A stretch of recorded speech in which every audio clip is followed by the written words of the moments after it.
Someone on Reddit asked about how to get wires on the end of a switch like that without melting the base of the switch. And it's honestly something I struggled with for years.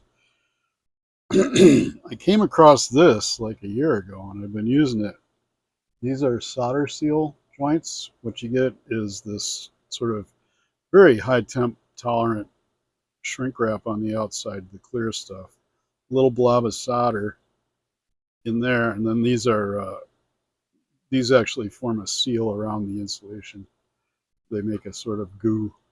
It's a miracle of chemistry, to be honest with you, but they are also awesome for this kind of task.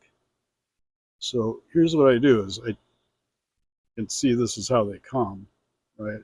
Like this. What I've done is I've trimmed it off so that you've got just a little bit of shrink wrap on the bottom there. And I've also trimmed it off so there's not quite as much of a lead. You know, that's optional, but you want to make sure there's a little bit on the bottom because otherwise the solder will want to sort of bust out.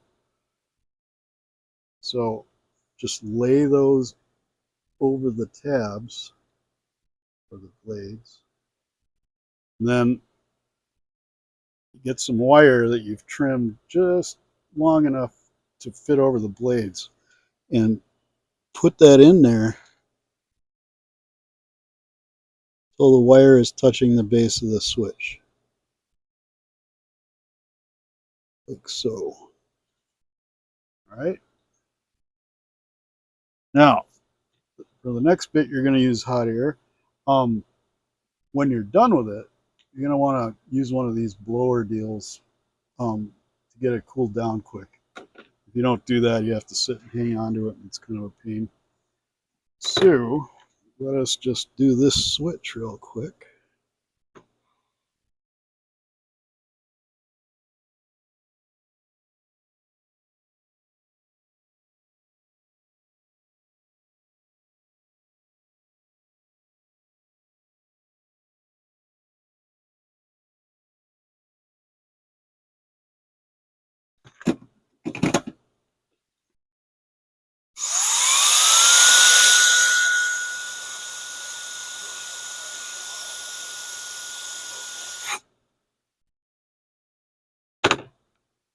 Done and done.